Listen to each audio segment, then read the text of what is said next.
14 dní uplynulo a my jsme tady opět s novým videem. Dnešní video vzniká na základě vašich požadavků, které jsme získali na základě minulých videí, které jsme s Tinkou natočili. Originalita jako taková vás hodně zajímá, proto jsme se rozhodli víc vám ji představit, jít trošku více do hloubky a odpovědět na otázky, na které jsme možná už okrajově odpověděli, ale dneska bychom se jim chtěli více věnovat.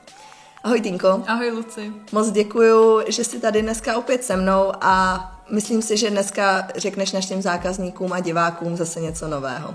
Jdeme hnedka k první otázce. Jaké jsou nejčastější způsoby, kterými se vlastně snaží padělatelé padělat kabelky? Oni se snaží vlastně napodobit veškeré ty detaily, které jsou důležité, tak se snaží napodobit, aby prostě ta kabelka vypadala, jakože má veškeré ty znaky té originality, což je správné ražení, správný datakód, správné umístění datakódu, podobné věci, já nevím, zpracování té kůže i jiných materiálů, ale nikdy to není prostě na tak vysoké úrovni. Mm-hmm. Třeba to ražení není, jaké má být prostě ten kov čárkovaný, to už jsme se tady taky bavili, ale ani ta kůže není tak kvalitní. Řekla bych, že třeba má jako kdyby takový gumový povrch. Mm-hmm. Není prostě příjemná do ruky, protože oni se nemůžou dovolit používat ty materiály tak kvalitní, protože prostě je to drahý. A může se třeba stát, že ta kabelka jako taková je jako kožená, ale vlastně stejně není originální? Může se to stát. Samozřejmě u těch opravdu dražších kabelek používají i u těch padělků kůži. Mm-hmm. Když se bavíme o té kůži jako takové, ale nemusíme se bavit jenom o kůži, jaký má vliv vlastně kvalita použitých materiálů, může to být teda kůže, kov, cokoliv jiného, například i plátno, na celkový stav té kabelky? Tak ta kůže ta musí být opravdu velmi kvalitní, pokud není, tak ona má často takový buď jako pogumovaný povrch, protože většinou na ty padělky používají syntetickou kůži, ale i když tedy je to kůže, tak není na tak vysoké úrovni, protože by byla prostě hrozně drahá. A co se týče například toho plátna, tak to plátno má například trochu jinou barvu toho potisku, anebo ani ta povrchová úprava není tak kvalitní, například praská, potom u těch nošenějších věcí teda, se chová jinak, takže praská jinak to plátno, protože to plátno od Vuittona, i když je třeba starší, tak vznikají tam prostě malé praslenky tím opotřebením, tomu prostě jako nějak nezabráníme, ale u těch padělků to vypadá jinak. Prostě ten materiál opotřebený se chová jinak než prostě než ten originál. A teď jedna otázka, která mě teď napadla. Jak je to například s exotickou kůží? Protože samozřejmě jakoby setkáváme se i s kabelkami jako z exotických kůží. Padělají se i ty, nebo tím většinou moc ne? Setkáváme se s padělanou kůží například z pštrosí. Tam je vidět, že vlastně ty pory nemají prostě takovou tu dírku potom peří. Že prostě vypadá to jako ta pštrosí kůže, ale chybí tam tohleto často u těch padělků. A co se týče krokodýlí a hadí, tak stává se spíše často, že je to jenom mražení, že to jakoby není ta kůže, ale že je to jako že to je vyražené. Ano.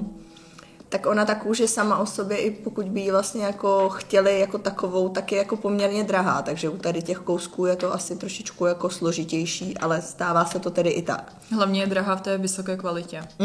Když jsme se teďka bavili o té exotické kůži, chtěla bych se tě zeptat, vím, že vlastně produkty z té exotické kůže mají vlastně nějaký průkaz původu nebo něco takového.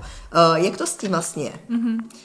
My pokud přijímáme kabelky nebo celkově tyhle ty věci z té exotické kůže, tak my to jako nevyžadujeme, ale často se nám stává, že právě zákaznice nám přinesou i tenhle doklad a ten doklad mapuje celou historii té kůže prostě, kde se pohybovala, kde byla zpracovaná. Tak celou historii to opravdu mapuje a je dobré to mít například, pokud chcete s tou kabelkou cestovat. Tak přejdeme zase na jiné téma. Chtěla bych se tě zeptat, jak poznat, že je online prodejce luxusních kabelek nebo luxusního zboží důvěryhodný? Řekla bych to takhle, pouze online prodejci jako důvěryhodní nejsou nikdy. vždycky je důležité, aby tam byla nějaká ta kamenná prodejna, showroom, nějaké místo, kam ty můžeš přijít a přímo se na to zboží podívat a prostě mluvit tam s tím personálem. Mm-hmm. Takže už jako taková první red flag, když to tak řeknu, je, že ten prodejce je pouze na internetu, neznáš ho a nevíš nic o té firmě nebo instituci, nebo jak to nazvat. To bych určitě tak brala. A asi největší nebo nejvíce online, tyhle ty online prodejci objevují na Instagramu. Mm-hmm. To je prostě teď velký trend a myslím si, že to je taky velký problém. Je to pravda v poslední době, nebo už nemyslím si, že to je poslední doba, ale jsou to už spíš roky, se s tím jako opravdu roztrhli pytel a je to stále víc a víc. Je to tak.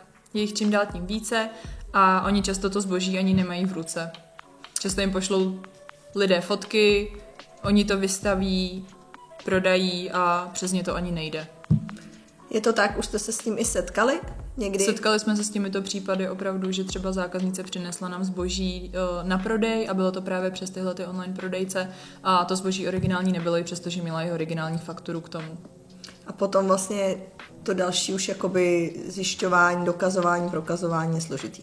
Je to velmi složitý, protože často ten Instagramový profil už ani nemusí existovat.